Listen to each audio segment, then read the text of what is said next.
and welcome to Breaking Through with EP. It is indeed a pleasure to be back with you here on today.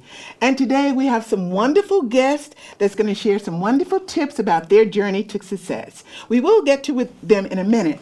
But before we get started, I always like to share a little bit of poem from my book called Words in Action. And this is called Dreams, and all my guests have had dreams, and they're making their dreams come true. And I want you to do the same thing as well. This poem is called Dreams. Dreams are the substance of hopes, desires, and wishes. You may dream a dream for a week, a month, or even a year. But no matter what, in order for that dream to materialize, you must wake up spiritually, naturally, even through the tears. And thank you. Think on this, your dream. You too can make your dream come true. And also, today, or this week, it's Obama. He had a dream. And his dream has come true for you, me, my guests, Dr. King, all of us. And now, I am going to welcome you to my guest. And on my left, we have Miss Algerita Lewis. Thank you for coming. Thank you for having me. Thank you. And on my right, we have Miss Tucker. She's an author. Martha Tucker. I'm Hi, sorry. everyone. Thank you for coming as well. And we also have Miss Lauderdale. Thank you so much, Janice Lauderdale. And they are authors. And we're going to talk about their journey of writing and publishing. And why don't I start with Miss Lewis here? She's an actress and she's also a producer. And I want you to just share a little bit about who Algerita really is.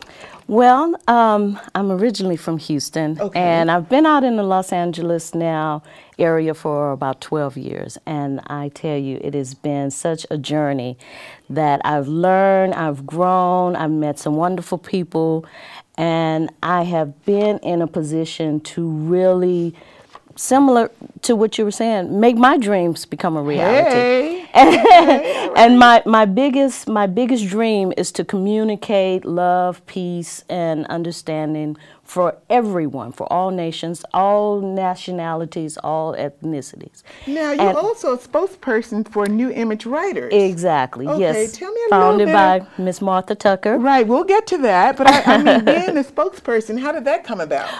Well, Martha came to me a while back, and she introduced me to her book, and I read her book, and I got so excited about I love it. the title of the book. You will hear about it in 1 minute. And I'm not going to tell you too much about it. I'll let her discuss it. But when I read it, I just connected so well with it. And I said, Martha, what is it? What can I do to be a part of this? I have got to be a part of that. So she said, you know what? We really need a speaker, a spokesperson to go out before us.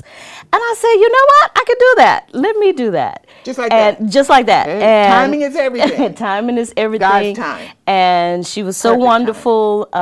She let me become a part of her journey and experience a lot of her success and all of her endeavors, and it's just been a joy just to be a part of that. We're going to get to Miss Tucker. Do you want me to call you by your first name, or does it matter? Just call me Martha. We'll just call her Martha. But we'll get to Martha in 1 second, but also I want you to know she's a very successful actress. I saw you on a commercial just recently. So, I mean, we got some aspiring actors and actresses out there. Tell them a little bit about your journey in brief, and then we'll go on to Martha. Well, the main thing that I keep in mind as I'm going through my pursuit of acting is that you just have to keep at it. Just have to keep pursuing it, keep doing it. Doors are gonna slam in your face, but you walk around, go to the next door, and eventually one of those doors or all of those doors will open. It only takes one yes. It only takes one. one. You may get 100 no's, but one yes can change your life. Exactly, and it's that one that's really gonna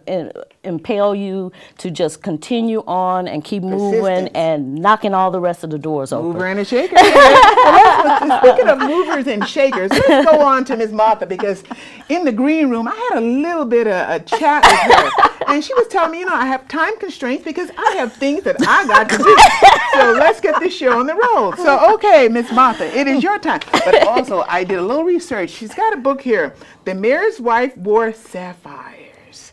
Okay, Ms. Martha, your turn. Let's hear about your journey here.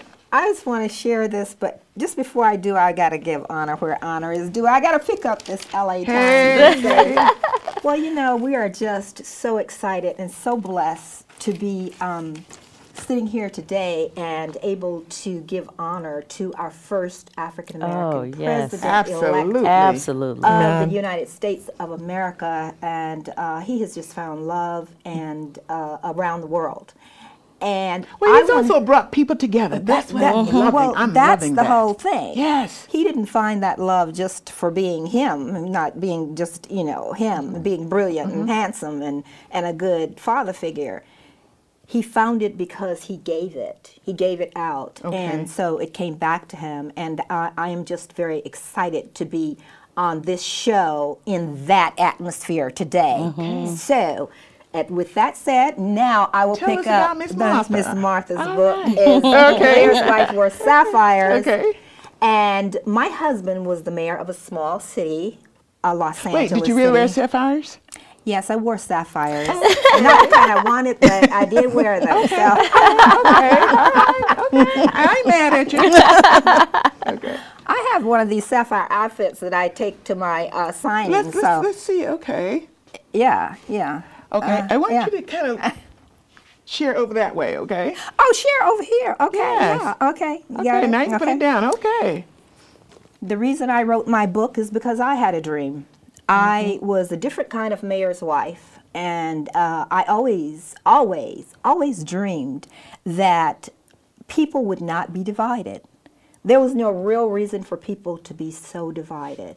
And I, as the mayor's wife for 12 years, I worked very hard at bringing unity and love and the Camelot to the black community. And everybody's, that's crazy, that's just a dream. But, you know, so many wonderful things came out of that until I meet people on the street today and they just like, you just showed so much love. You just did a great thing in that city. And I'm excited to say that I'm still trying to do a great thing in every city I go to. That's right. Absolutely. And, absolutely. And, you know, there are really no differences in people.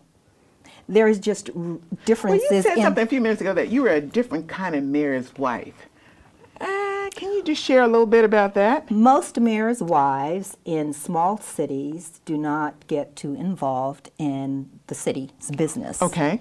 I kind of had my hand in all kinds of things, you know, like helping to bring the symphony to Compton. Okay. Helping to, you know, I had a school there. I had a Montessori school in the city of Compton. I was very, very active. I brought a lot of people. There were we had sister cities, and I just brought a lot of people there. I entertained a lot. You know, I just brought people to see that, to show that African American people are just really people. We all are. They're just like any other people. Yes. And so that was, okay, so what does that got to do with the mayor's wife wore sapphires? Well, they always said, you're always wearing your little sapphires and you're always doing this. We need jobs. And I would say, that's how you attract jobs, honey. Get your little sapphires, get your little things up, get your little gig on, and you know that's the thing. I really think life is what we bring into it. Absolutely. Life is not what somebody, you know, what we go after. It's what we bring into it. We exude something. We exude an aura. You're absolutely right, because I always communicate to people that